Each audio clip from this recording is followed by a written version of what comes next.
여러분 안녕하십니까? 여러분, 이번 선거에서는 반드시 탈원전을 저지한다는 그런 후보를 국회로 내보내야 합니다. 지금 두산중공업에 1조의 자금을 지원한다는 뉴스가 보도되었었죠. 중환자에게 산소 마스크를 대는 정도의 조치를 취하는 겁니다. 두산중공업이 2017년에 원전 부문의 공장 가동률이 100%였습니다. 그런데 탈원전 3년 만에 공장 가동률이 10%로 떨어졌어요. 완전히 빈사 상태가 돼버린 겁니다. 이것도 지금 신고리 오리코기 공사가 일부 남아있어서 10% 정도인 것 같은데요. 탈원전 선언을 하면서 신한울 3, 4호기의 건설을 중단해버리니까 10조의 매출이 증발해버린 겁니다. 그리고 또 후속으로 계획하던 천지, 대진 이런 원전 건설 계획을 완전히 백지화시켜버리니까 우리나라 그 원전 생태계의 시장이 갑자기 사라져버린 거예요. 이러한 중요한 정책을 결정을 할 때는 기업들이 그 변화에 적응할 수 있는 시간적인 여유를 주면서 해야죠. 한순간에 무를 썰어버리듯이 그렇게 탁 잘라버려가지고 탈원전하고 선언해버리니까 기업들이 그 탄탄하던 원전 생태계를 구성하고 있던 기업들이 다 휘청거려버리는 겁니다. 이런 정책이 어디 있단 말입니까? 근거도 없고 이유도 없고 국민들에게 납득할 수 있는 설명도 해주지 않은 이런 탈원전 정책. 대통령이란 사람이 국민의 안전을 위해서 탈원전을 한다고 하다가 해외에 나가서는 40년 동안 한 번도 사고가 나지 않은 우리 안전한 원전이라고 변죽을 올립니다. 이율배반적인 사람이죠. 탈원전의 이유가 아직 없다라고 하는 겁니다. 그런 가운데 이 탈원전으로 세계에서 가장 탄탄한 원전 생태계를 구성하고 있던 우리나라의 원전 산업이 다 무너지고 있다는 겁니다. 이제 마지막으로 크게 무너지면은 우리나라가 스스로 원전을 짓지 못하는 그런 나라로 전락해버리는 위기에 처해 있는 것입니다.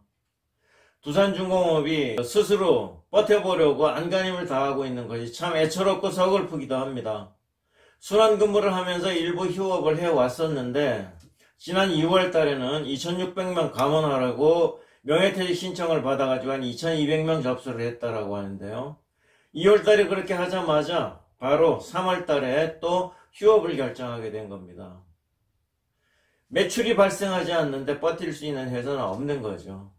정책을 이렇게 하면 기업들은 어떻게 합니까? 두산중공업뿐만이 아닙니다. 그 생태계를 구성하고 있는 1000개 가까운 중소기업들이 이미 상당한 고통을 받고 쓰러져 가고 있는 겁니다. 그 기업들이 넘어지게 되면은 또 역시 창원 같은 곳의 지역경제는 다 몰락해버리고 있는 것이죠. 지금 창원의 지역경제 참으로 황폐해지고 있다는 것을 여러분들이 보도를 보시면 알 겁니다. 두산 같은 기업이 집 3년 만에 이와 같이 돼버렸는데 재무구조를 보면은 작년 9월 말 현재 그 순차입금의 규모가 9조 4천억 원을 상회하고요. 1년 이내에 상한 기일이 도래하는 단기 차입금이 비중이 85%라고 하니까 그 자금 압박이라고 하는 건 무척 심하게 느낄 수밖에 없는 거죠. 이번에 1조라고 하는 것도 지금부터 3개월 이내에 돌아오는 그 단기 차입금 그것을 변제하기 위한 것이죠. 그러니까 즉시 임시적인 그 방편밖에 안 되는 겁니다. 두산중공업이 왜 이렇게 됩니까? 두산중공업이 얼마나 뛰어난 회사인지 아십니까? 두산중공업 하면은 우리나라의 생태계는 이 대기업과 1000개 가까운 중소기업들로 구성이 되어 있었죠. 그러니까 우리나라의 원전 산업이 세계에서 최강 수준이라고 하니까 두산중공업은 이 세계 전체 원전 산업계에서 그 선두를 이끌고 있던 그런 회사라고 하는 겁니다. 우리나라 원전이 얼마나 뛰어난지 아십니까? 경제성을 한번 말씀드리면요. 우리나라 원전을 그 건설 비용을 100이라고 했을 때 다른 나라를 비교해 보면 중국이 117입니다. 러시아가 155 정도 되고요. 프랑스 원전 강국이죠. 210입니다. 우리의 2배가 넘고 미국 같은 경우는 313, 우리의 3배가 넘습니다. 근데 겉으로 나타나는 수치가 다가 아니고 프랑스 같은 나라와 우리나라를 비교해 보면은 준공기일을 지키지 못해가지고 2년, 3년씩 늦춰지거나 계약서의 금액을 지키지 못해서 공사하는 도중에 계약을 변경시키는 그런 일까지 있는데 우리나라가 아랍에미레이트의 바라카의 원전을 지을 때 외국은 다 한국이 저 원전을 지을 수 있을까 저런 계약대로 의구심을 갖고 있었죠. 근데 우리나라는 정확하게 그걸 다 지어내면서 세계를 놀라게 하고 비로소 우리나라가 원전체 강국이다라고 하는 그 지위를 얻게 된 겁니다. 기술력이라든가 안정성 이런 것도 다른 나라와 비교가 안 되는 것이죠. 미국이라고 하면은 그 안전과 환경에 관한 규정은 아주 까다롭기로 유명합니다. 근데 우리나라가 그 까다로운 규정을 뚫고 넘어가서 세계에서 유일하게 미국 시장에서 원전을 지을 수 있는 나라라고 하는 겁니다.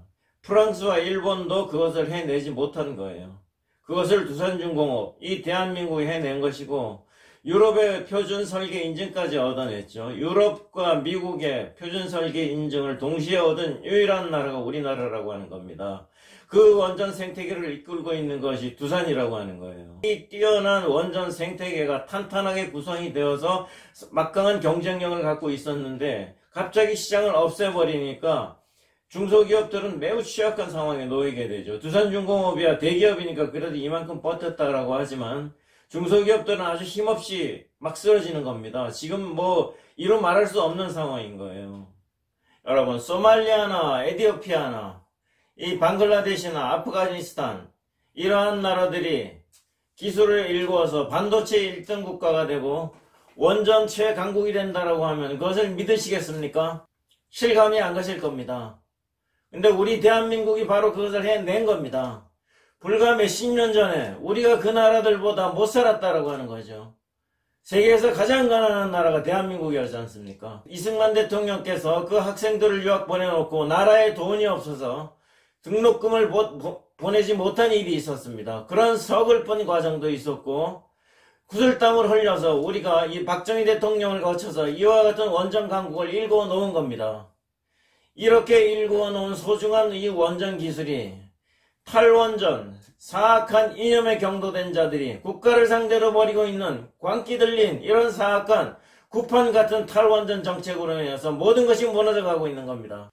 60여 년 쌓아온 기술을 고스란히 내려놓고 장비를 팔아서 인건비를 정산하고 부동산하고 파산을 하면서 기업인들이 기업을 내려놓고 원전 생태계를 떠나가고 있습니다. 일자리를 잃은 우리 기술진이 일자리를 찾아가는데 중국은 경쟁국이니까 가지 말아달라고 누가 얘기할 수 있겠습니까? 이러한 일들이 누구에 의해서 벌어지고 있는 것입니까? 반드시 심판해야 하지 않겠습니까, 여러분? 지금 우리가 탈원전을 할 때가 아닙니다. 지금 전 세계적으로 원전 산업이 르네상스 시대가 지금 활짝 열리고 있는 그런 국면이에요. 세계 온실가스를 제로로 만들기 위해서 2050년까지 원전의 숫자가 지금의 3배 내지 5배 돼야 된다라고 원전 전문가들이 얘기를 합니다.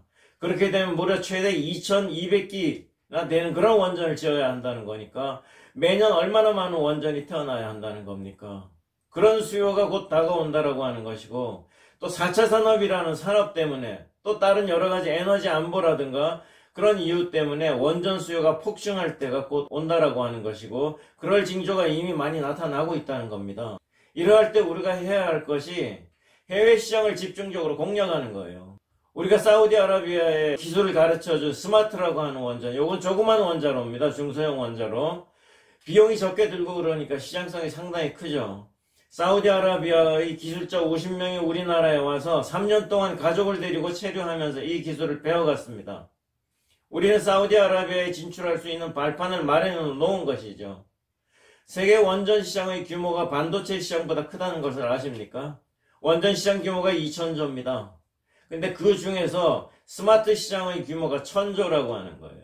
근데 더더욱이 놀라운 것이 우리가 이 원전을 가장 빨리 개발을 했기 때문에 우리 경쟁자가 지금 없다라고 하는 겁니다. 경쟁자가 없는 1000조의 시장에서 시장 공략을 해 들어가면 되는 것을 탈원전이라고 하는 되게 망측한 짓을 해가지고 이거를 제동을 걸어 놓은 겁니다.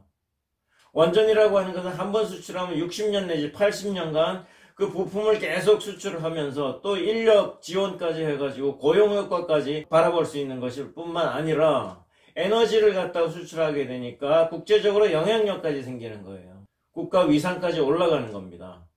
근데 이것을 반대로 뒤집어서 보면은 우리가 그 시장을 다른 나라에 먼저 내주면 우리는 그 시장에 들어갈 기회가 영원히 오지 않는다라고 하는 것이죠. 그러니까 지금 이 시기가 얼마나 중요하냐는 겁니다. 그러한 시점에서 우리가 막대한 기회를 잡았는데 내부에서 탈원전이다라고 하는 이 유령정책 같은 걸 가지고 심장에다 비수를 꽂아버리는 그런 일이 발생을 해버린 겁니다. 국민 여러분, 이 탈원전이 우리나라가 지금 경제가 반도체 하나로 버티고 있는데 탈원전을 폐기하기만 해도 경제적인 효과가 상당히 살아납니다. 우리 경제를 다시 일으키는데 큰 도움이 되는 거예요. 원전 생태계는 무너지면은 다시 회복하는 데는 오랜 시간이 걸립니다. 이제 금년에 원전 생태계가 마지막으로 무너지는 그런 해가 될 수 있다는 것을 알고 이번 투표에서 반드시 탈원전 하는 사람들을 심판해야 합니다.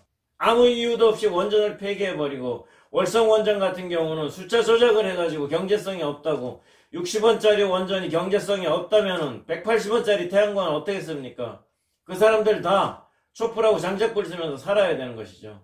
이번 선거에서 반드시 탈원전 하자라고 하는 사람을 떨어뜨리고 원전을 살리겠다는 사람을 국회로 내보내서 그 사람들에게 입법을 통해서 강제로 원전을 살리게 해야 합니다. 국민 여러분, 이번 선거는 지극히 중요합니다. 이번 선거 이후에 공수처가 신설될 것이고 전체주의 같은 그런 횡포가 일어날 것입니다. 이번 선거에서 우리가 반드시 이겨서 그런 것을 다 저지해야만 이 자유민주주의 시장경제 대한민국이 그대로 존속할 수 있다는 것을 알아야 합니다. 움직일 수 있는 사람 모두 나와서 투표를 하십시오. 선거 당일날 투표하십시오. 사전 투표하면은 부정선거의 소지가 있다라고 하니까 그런 틈을 주지 말고 선거 당일날 모두 나와가지고 탈원전을 저지하겠다 하는 그런 후보들을 반드시 국회로 보내야 우리나라가 살아날 수 있다는 것을 명심하시기 바랍니다. 간곡하게 부탁드립니다. 감사합니다.